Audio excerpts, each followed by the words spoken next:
اور کہا کہ میں نہیں چاہتا کہ حکومت میں کوئی شورش ہو یا کوئی انتشار ہو، اور حکومت سے میرا تعلق نہیں، میں چاہتا ہوں کہ آپ مجھے ایک مختصر لشکر دے دیں کہ میں ہندوستان کی جانب روانہ ہو جاؤں، جہاں موقع ملے گا تبلیغ دین کروں گا، اسلام کی اشاعت کروں گا، اپنے والدین سے ملاقات کروں گا، نہ مجھے تخت کی ضرورت ہے نہ مجھے تاج کی ضرورت ہے۔ یہ واقعات کی تفصیل کا خلاصہ بتا رہا ہوں۔ سلطان محمود غزنوی نے بھی اس رائے کی تائید کی اور کہا میں بھی یہی چاہتا ہوں۔ چنانچہ 12,000 کا لشکر، 12,000 کے لشکر کی کیا بظاہر تعداد، سرکار مسعود غازی رحمت اللہ علیہ کو سلطان محمود غزنوی نے دیا اور دعاؤں کے ساتھ انہیں ہندوستان کی جانب روانہ کر دیا۔ یوں تو اس لشکر میں علماء کی بھی جماعت تھی، مشائخ کی جماعت بھی تھی، اور سرکار غازی میاں نے خاص کر اپنے استاد حضرت سید ابراہیم 12 ہزاری کو بھی اپنے ساتھ لے لیا تھا کہ ان کی تربیت، ان کا مشورہ میرے کام آتا رہے گا۔ منزلیں طے کرتے ہوئے سرکار غازی میاں ہندوستان کی جانب بڑھ رہے تھے تو کاہیلر کے قریب پہنچے ہوں گے یا اس کے قریب ہی ایک واقعہ پیش آیا۔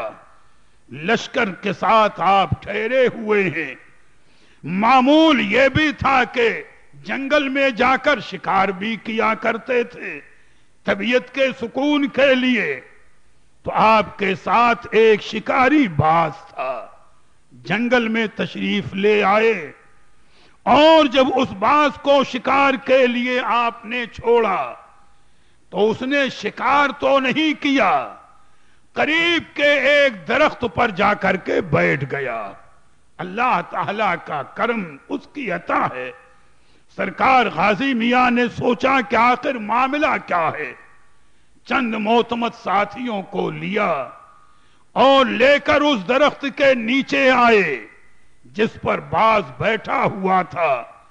آپ نے مراقبہ کیا، مراقبہ کرنے کے بعد ارشاد فرمایا کہ اے لوگوں، اس درخت کو جڑ سے کھود ڈالو، اس درخت کو جڑ سے کھود ڈالو، اور جہاں پر درخت کی جڑیں ہیں وہاں گہرائی کے ساتھ کھودنا۔ لوگ لگ گئے، تھوڑی ہی دیر میں جب درخت کو کھود ڈالا اور جڑ کی گہرائی میں کھودا تو ایک غیبی خزانہ بہت بڑا ظاہر ہو گیا۔ گویا رب تعالیٰ نے وہ عطا فرمایا۔ آپ نے اس خزانے کو لیا اور اپنے احباب سے فرمایا کہ دیکھو میرے ساتھ جو لشکری ہیں، اس خزانے میں سے جس عہدے کا جو جیسا مالک ہے، کسی کو 9 مہینے کی پیشگی تنخواہ، کسی کو 4 مہینے کی پیشگی تنخواہ، اور کسی کو 6 مہینے کی پیشگی تنخواہ دی جائے، خزانہ محفوظ رہے، یہ ہمارے لشکر کے کام آتا رہے گا۔ اور اپنے خاص خادموں کو بلایا کہ خبردار، رب تعالیٰ نے یہ غیبی خزانہ میرے ساتھ کے مجاہدین کو دیا ہے، انہی پر خرچ ہوگا، اس کا 1 پیسہ میری ذات پر خرچ نہ ہونے پائے۔ میاں احتیاط کا عالم دیکھو۔ اور اس کے بعد پھر آپ نے اسی میں سے غربا اور مساکین کو تقسیم کیا۔ راویوں کا بیان ہے کہ اس 12,000 کے پورے لشکر میں کسی کو 9 مہینے کی تنخواہ، کسی کو پیشگی 6 مہینے کی تنخواہ، کسی کو 4 مہینے کی تنخواہ، اور غریبوں اور محتاجوں کو بانٹنے کے بعد خزانہ کم نہیں ہوا، جتنا پہلے تھا ویسے ہی موجود رہا۔ اللہ تعالیٰ کی دین ہے۔ اور اب اس کے بعد سرکار غازی میاں آگے کی جانب بڑھنا شروع کیا۔ آپ نے اسلام کی تبلیغ و اشاعت کے لیے، تو آگے کی انشاءاللہ تفصیلات میں کل کچھ عرض کرنے کی کوشش کروں گا۔ درود پاک پڑھ لیں تو پیدائش پاک عرض کر دوں۔